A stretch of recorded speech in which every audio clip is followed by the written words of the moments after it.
우리가 아브라함을 말할 때마다 가장 많이 하는 말이 이제 복의 사람, 복의 근은 복덩어리 이렇게 말을 합니다.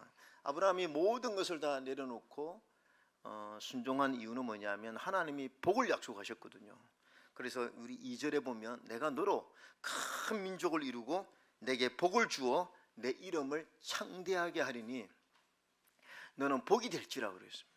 아브라함이 이 하나님의 약속의 말씀을 듣고 야, 나는 복이 된다 이런 기대를 했겠죠. 그래서 사실 이거 하나 붙들고 믿음의 출발을 한 것입니다.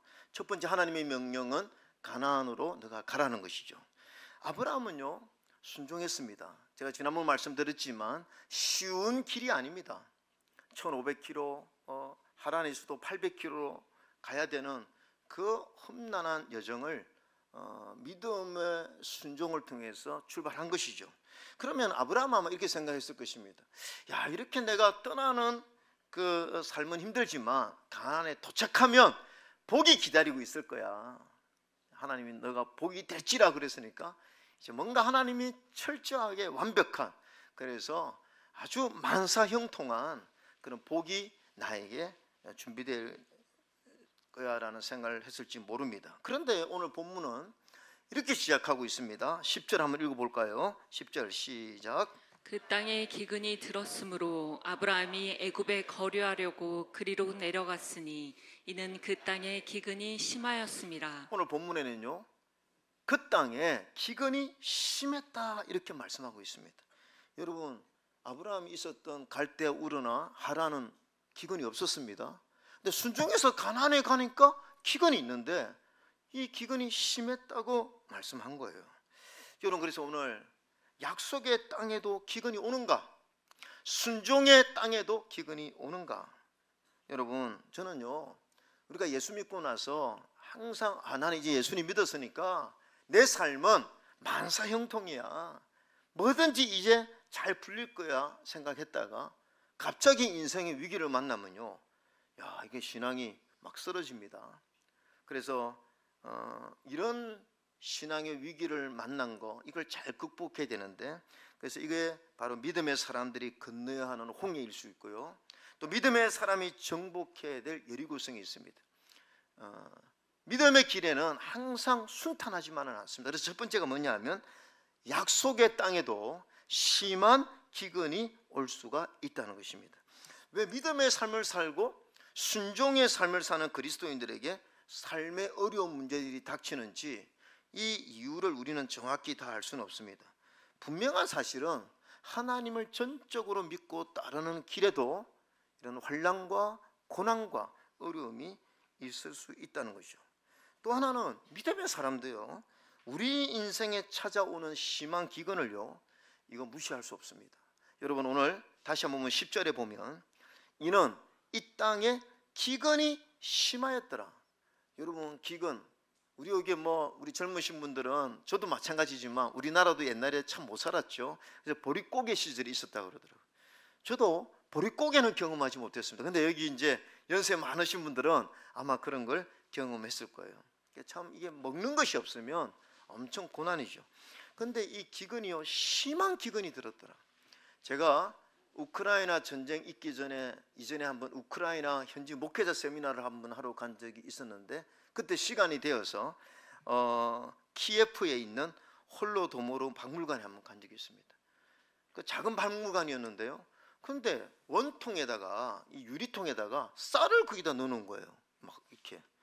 저게 뭐지? 그 이제 안내 가이드를 통해 알아보니까요, 그게 굶어 죽은 사람의 숫자래요. 스탈린의 그 통치 아래에 러시아가 그 완전히 우크라이나 곡창지대에 그 곡물을 다 빼앗아 가가지고요, 그때 죽은 사람이, 굶어 죽은 사람이 350만 명이래요. 그러니까 그 죽은 사람의 숫자를 쌀로 해가지고 채워놔줘. 야, 제가 그거 보고 좀 충격을 받았습니다. 여러분, 오늘 심각한 기근은요, 정말 이 생존의 위기입니다. 아무것도 먹을 것이 없는 그런 상황이었다는 거죠. 근데요, 이런 인생의 위기를 만나면요, 웬만한 믿음의 사람도 신앙을 지키기가 쉽지 않다. 아브라함은 믿음의 조상입니다. 근데 이 아브라함이 어떻게 했습니까? 아브라함의 첫 행동은요, 이런 심한 기근을 만나니까 일단 살고 보자. 일단 이 순간을 극복해야, 또 내가 살아야 우리가 생각할 때 교회도 있고, 내가 살아야 신앙도 있고, 내가 살아야 헌신도 있는 것이지. 그래서 오늘 이 아브라함 이 기근을 피하기 위해서 인간적인 모든 수단을 다 동원합니다. 11절 한번 볼까요? 11절 시작. 그가 애굽에 가까이 이르렀을 때 그의 아내 사레에게 말하되 내가 알기에 그대는 아리따운 여인이라. 12절 제가 읽습니다.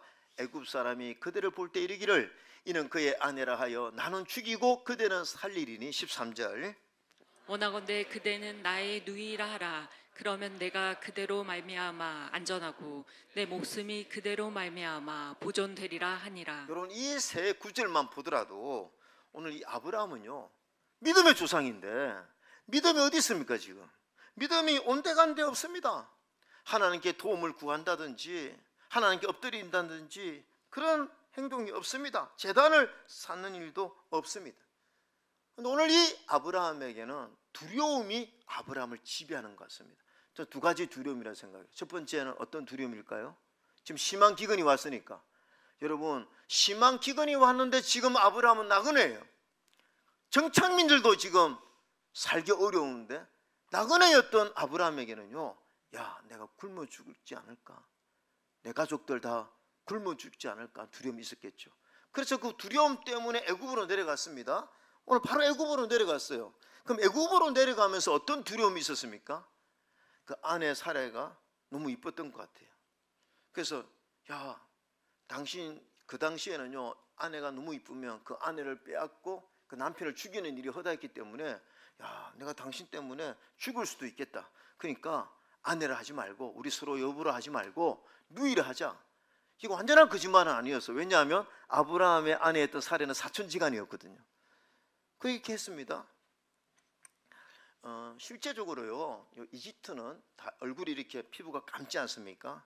근데 아브라함과 아내는 셈족 출신이거든요. 피부가 하얘요. 그러니까 다 피부가 까만 그 이집트에서 아브라함의 아내를 보니까 얼마나 이뻐 보였겠어요. 야, 그러니까 이렇게 참 인간적인 방법, 어떻게 보면 치사한 방법을 쓰고 있습니다. 아브라함의 손주 야곱도 비슷했어요. 야곱도 보세요, 여러분. 형 에서가 400인을 거느리고 온다고 하니까 야곱이 그때 먼저 하나님 앞에 기도하지 않고 어떻게 했습니까? 미리 다 아내 먼저 보내고 또 마음에 안 드는 아내를 먼저 보내고 마음에 드는 아내는 뒤에, 그 마지막 자기 딱 숨어 있다가 위기가 오면 도망가려고, 자기 목숨 살리려고. 그러니까 이런 모습이 있다는 것입니다. 여러분, 근데 우리가 이런 믿음의 조상 아브라함 또는 야곱, 사실 저는 이런 모습에 우리가 위로를 받고 은혜를 받습니다. 우리가 아브라함을 함부로 비난할 수 없죠. 왜 그렇습니까? 우리는요, 아브라함보다 훨씬 더 심할 때가 많습니다. 우리가 믿음이 좋은 것 같지만요, 고난이 딱 닥치면요, 우리의 믿음이 진짜 반석 위에 지은 집인지 모래 위에 지은 집인지 다 들통이 나거든요. 근데 많은 사람들이요, 아주 순풍에는 쉽죠.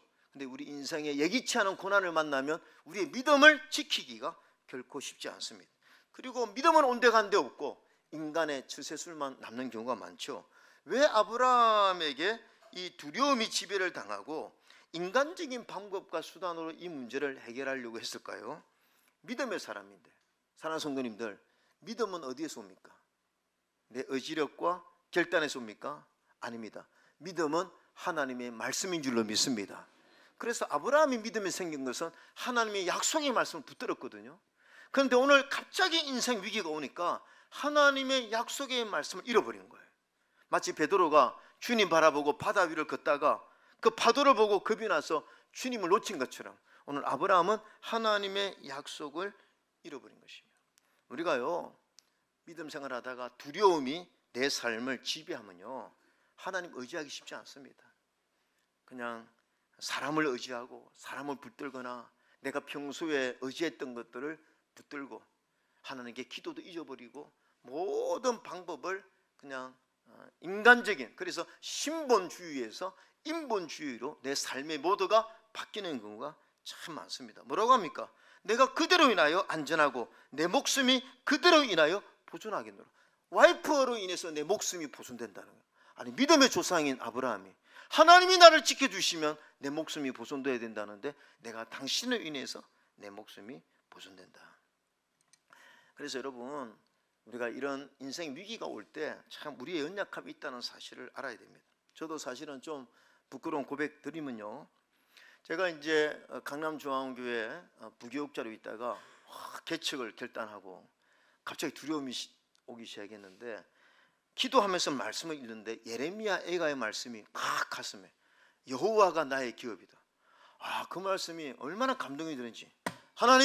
하나님이 나의 기업이십니다. 아무것도 준비되지 않아도 하나님이 나의 기업이십니다. 이런 믿음으로 개척 시작했어요. 그래서 어쨌든 하나님이 도와주셔서 개척을 시작했는데, 그 당시에 강남중앙교회에서 1년간 한 달에 100만 원씩 저를 후원해 주셨습니다. 그래서 이제 목회를 시작했죠. 근데 이제 10월 달, 11월 달이 되니까 이제 2달만 있으면 이게 후원이 끊기잖아요. 그러면 생활비가 없는 그 두려움이죠. 이거 큰일 났다. 이제 2달만 있으면 강남중앙교회에서 이게 끊기면 어떻게 되지? 그때 우리 애들이 유치원생이었어요. 그 애들을 보니까 걱정이 되는 거죠. 막 두려움이. 그래서 좋은 아이디어가 떠올랐어요.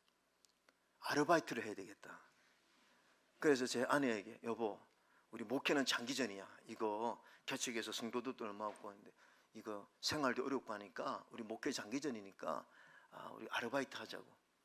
그때 아내가, 여보, 지금 개척한 지 얼마 되지도 않고 지금 성도들도 하나님 보내주시고 우리가 목회에 전념해야지. 무슨 아르바이트냐고. 이렇게 해야 되는데. 좋은 생각이라고. 내가 도와주겠다고.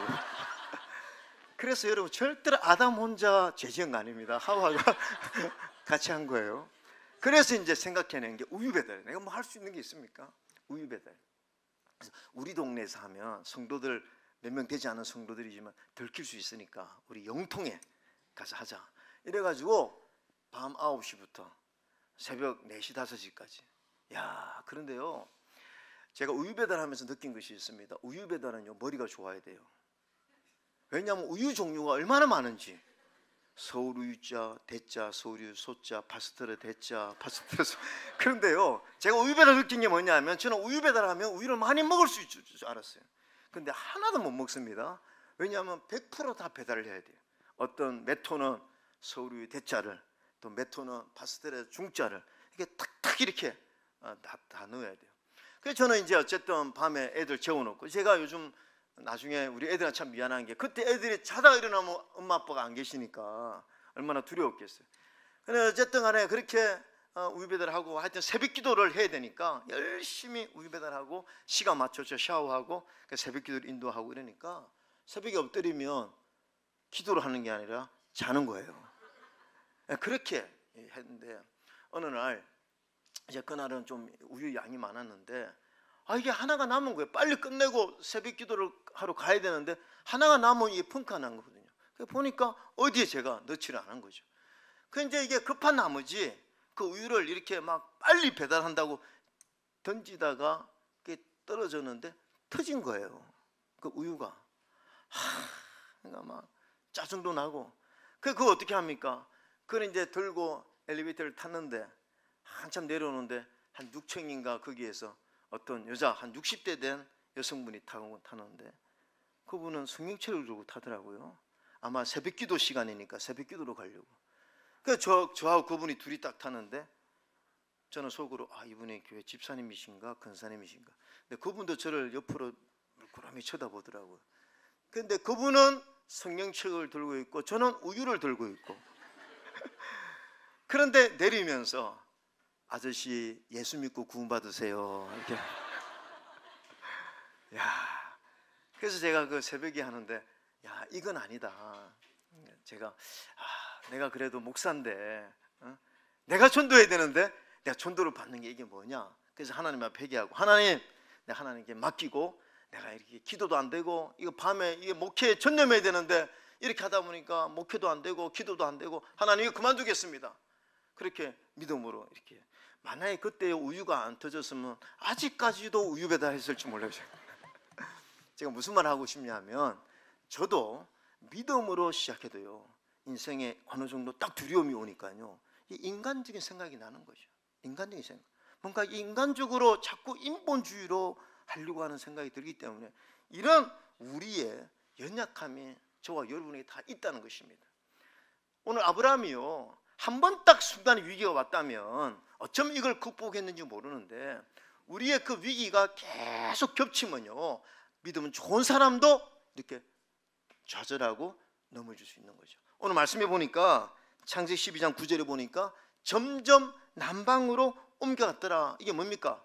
아브라함을 별로 환영하지 않는 거예요. 어디 가서 좀 정착하고 싶은데 다 거부하는 거죠.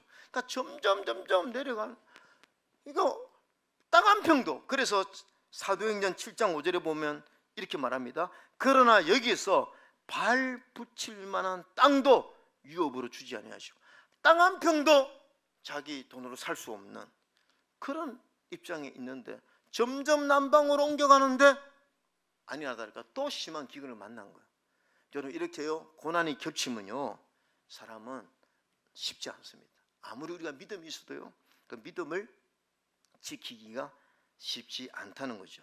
그래서 우리 인간은 연약하다. 인간은 고난을 만나면 두려움에 빠지고, 두려움에 빠지면 인본주의로 가기가 쉽다. 두 번째가 뭐냐면, 제가 오늘 받은 은혜인데요, 하나님은 그러나 아브라함의 연약함을 아시고 돌보셨다는 것입니다. 자, 보세요. 14절에 보면 아브라함이 애굽에 이르렀을 때에 애굽 사람들이 그 여인이 심히 아름다움을 보았고, 야, 아브라함 예측한 게 맞았어요.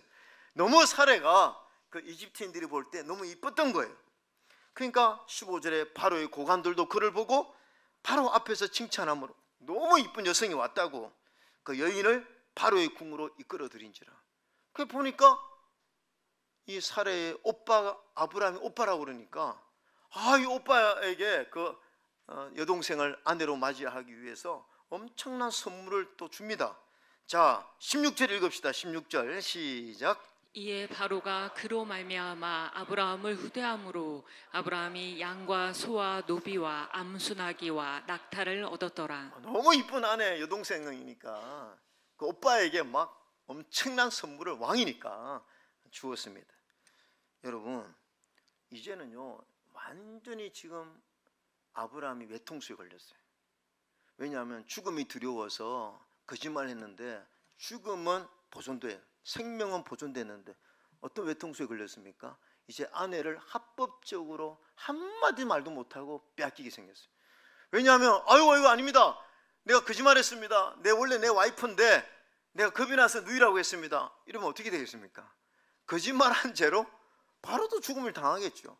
그러니까 이거 말도 못하고 합법적으로 아내를 빼앗길 위기에, 이건 뭐 손도 댈 수 없는 그런 위기의 순간에 우리가 이럴 때 있지 않습니까? 여러분, 우리가요 세상이 두려워가지고요 믿는 사람이 인본주의로 가잖아요. 처음에는 잘 돼요. 처음에는 뭐 괜찮네, 역시 이렇게 살아야 돼. 그러다가 외통수 만납니다. 외통수 만나요. 야, 이거 뭐 이러지도 못하고 저러지도 못하고 이럴 때 있거든요. 근데 여러분, 이럴 때요 참 이해가 안 되는 것이 하나님의 역사예요. 하나님이 일방적으로 개입을 하십니다. 그리고 17절 한번 읽어보세요. 17절 시작. 여호와께서 아브라함의 아내 사레의 일로 바로와 그 집에 큰 재앙을 내리신지라. 여러분, 우리 하나님은 공의의 하나님이십니다. 근데 1차적으로 누가 잘못했습니까? 누가 거짓말했습니까? 아브라함과 그 아내가 거짓말한 거예요. 그러니 뭐 지금 합법적으로 지금 바로는 그 사례를 궁으로 맞이해서 아내를 삼고자 했습니다. 그런데 하나님이 아브라함과 사례를 야단치지 않고 그 밤에 하나님께서 아브라함의 아내 사례 일로 바로와 그 집에 큰 재앙을 내리셨다는 거죠. 아브라함이 잘못했는데 하나님이 바로의 집에 재앙을 내렸다는 것입니다. 왜 이랬습니까? 여러분, 하나님은 아브라함에게 사례에게 야단쳤다 이런 기록도 없습니다. 책망을 했다 이런 기록도 없습니다. 하나님은 그걸 다 하시면서 바로의 집에 재앙을 내리고, 자 20절 한번 읽어볼까요? 20절 시작. 바로가 사람들에게 그의 일을 명하매 그들이 그와 함께 그의 아내와 그의 모든 소유를 보내었더라. 예, 바로가 아브라함을 불러서 내가 어찌하여 내가 이렇게 행하였느냐, 내가 어찌하여 그를 내 아내라고 내게 말하지 아니하였느냐 하면서 이렇게 야단을 치면서 바로가 사람들에게 그 일을 명해가지고 이전에 주었던 그 모든 선물을 다 주고 보낸 거예요. 제가 이 말씀을 보면서 조금 이해가 안 됐습니다. 여러분, 저와 여러분이 바로 같으면 어떻게 했겠습니까? 이 상태에서 갖고 와 갖고 와 다 빼앗어. 저 같으면 다 빼앗았을 것 같아요. 너 왜 거짓말해서 내가 너한테 이거 줬는데 다 빼앗았을 것 같아요. 근데 이 바로가 다 주거든요. 적은 양이 아닌데 다 주고 그냥 보내버립니다. 아무런 제재도 가지 않고 보내버립니다. 왜 이랬을까요? 저는 어쩌면 하나님이 바로 꿈에 나타나서 너 아브라함 건들면 죽는다, 아마 그렇게 하지 않았습니다. 너 아브라함 내가 사랑하는데 너 아브라함 손 하나도 대면 너 경고하는데 너 죽는다, 아마 하나님이 엄청나게 경고를 하지 않았을까. 그러니까 이 바로가요, 지금 이거 뭐 손댔다가는 큰일 나겠다 생각하니까 그 준 거 다 주고 마음으로는 어떤지 모르지만 겉으로는 잘해서 내보내는 거죠. 저는 이게 하나님의 은혜인 줄로 믿습니다. 여러분, 우리 믿는 사람들이요, 알아야 될 것은 우리가 믿음으로 살 때만 하나님 우리를 인정하시고 우리와 함께 하시는 게 아니라 우리가 믿음으로 살려고 하다가 각박한 현실 때문에 우리가 인본주의로 넘어갈 때가 있습니다.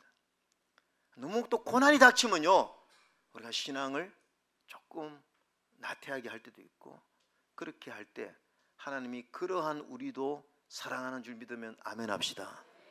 그런 우리의 연약함을 주님이 알고 있다는 거예요. 여러분, 베드로가요 큰 소리 쳤습니다. 아, 주님, 나는 주님과 함께 죽겠습니다. 주님 알고 계셨어요. 주님 십자가에 죽으실 때 3번 주님을 욕하면서 저주할 베드로를 알고 계셨어요. 주님은 그걸 알고 있으면서도, 그 베드로의 연약함을 알고 있으면서도 베드로를 있는 모습 그대로 받아주시고 또 한 번 주님의 제자가 될 수 있는 기회와 회복의 은혜를 주신다는 것입니다. 그러니까 여러분, 우리가 알아야 됩니다. 하나님은 우리가 연약하다는 것을 잘 알고 계시는 줄로 믿습니다. 여러분, 저는요, 제가 목회하다가 때로 실수할 때가 있죠. 저도 감정 조절 못할 때도 있습니다. 때로 낙심이 되어서 어쩔 때는 제 스스로도 시험에 들고 또 기도도 안 되고 또 때로는 매너리즘에 빠질 때도 있습니다. 그래서 열정이 식은 상태로 또 이렇게 있을 때도 있을 수 있겠죠. 근데 여러분, 제가 항상 느끼는 게 뭔지 아십니까? 제가요, 그렇게 낙심에 빠져 있을 때 우리 하나의 교회가 잘 된다는 거예요. 하나님이 좋은 일꾼을 보내주실 때도 있다는 것입니다. 그래서 제가 항상 느끼는 게 뭐냐 하면, 하나님이 저희 다 위로 같아요. 너 걱정하지 마. 목회 너 혼자 하는 게 아니야. 내가 너를 도와줘서 목회하는 거야. 그럼 하나님 저를 위로해 주시는 것 같아요. 하나님은 내가 열심히 할 때도 나를 도와주시지만 때로 내가 좌절할 때도 하나님 나와 함께 해주시고 또 너희 목회에 든든한 지원자가 되어주신다는 것을 내 목회를 통해서 많이 깨달아요. 여러분, 다윗 보세요. 다윗이 언제 실수합니까? 너무 겁이 나가지고 내가 후일에는 사울의 손에 망하리니 블레셋 사람들의 땅으로 피하여 들어가는 것이 좋겠다. 그게 망명해버려요. 육병이를 거느리고. 아니, 믿음의 사람 다윗이 이렇게 하면 됩니까? 그러다가 어떤 외통수 만났죠. 전쟁 나갔다 돌아오니까 가족이고 다 빼앗겨버려요. 다 잡혀갔잖아요. 여러분, 이럴 때 하나님 어떻게 합니까? 너 잘못했잖아. 너가 지금 믿음으로 안 살았잖아. 너 그렇게 당하는 것사. 하나님 그렇게 하지 않았어요. 하나님이요, 다 도와주셔서 모든 잃어버린 것을 다 회복시켜 주신 거예요. 무슨 말입니까? 하나님은요, 다윗의 연약함을 아신 것입니다. 그래서 하나님이 때로 넘어졌을 때는요, 하나님이 일방적으로 개입해 주셔서 하나님이 다시 회복할 수 있는 은혜를 주시는 좋으신 하나님인 줄로 믿습니다. 그래서요, 오늘 아브라함이 이걸 깨닫고 나서 자 13장에 보면 이렇게 합니다. 아브라함이 애굽에서 그와 그의 아내와 모든 소유와 롯과 함께 네겝으로 올라가니 아브라함에게 가축과 은과 금이 풍부하였더라. 왜 풍부했습니까? 하나님이 덤으로 주신 거예요. 자, 3절 여러분 읽읍시다. 시작. 그가 네게브에서부터 길을 떠나 베델에 이르며 베델과 아이 사이 곧 전에 장막 쳤던 곳에 이르니 전에 장막 쳤던 곳에 이르러서 그가 처음으로 제단을 쌓은 곳이라 그가 거기서 여호와의 이름을 불렀더라. 저는 아마 여기서 하나님을 찬양했다고 생각해요. 그러니까 무슨 찬송했을까요? 아브라함이 위대하고 강하신 주님, 우리 주 하나님. 위대하고 강하신 주님, 우리 주 하나님. 왜냐? 여러분, 바로가 두려워서 이렇게 했는데, 아, 바로보다 내가 믿는 하나님이 더 크시구나, 그걸 깨달았지 않겠습니까? 그 다음에 얼마나 감사했겠습니까? 나 연약함을 아시고 용서하시고 하나님 나를 책망하지 아니하시고 하나님의 자비와 긍휼로 다시 일을 쓸 수 있는 힘을 주시는 그 하나님의 은혜를 생각하니 얼마나 감사했겠습니까? 그래서 이전에 제사 지낼 때와는 더 다른 감동으로 하나님의 이름을 부르면서 찬양했다고 저는 생각하는 것이죠. 저는 이런 하나님의 긍휼과 은혜를 깨달으면요, 우리의 믿음이 성숙해지는 줄로 믿습니다. 우리 하나님의 성도님들도 때로 여러분이 기근을 만나고 넘어져도 좌절하지 말고 내가 연약할 때 함께 힘을 주시고 다시 회복시켜 주시는 하나님의 은혜로 승리하는 여러분 되시기를 주님의 이름으로 축원합니다. 아멘.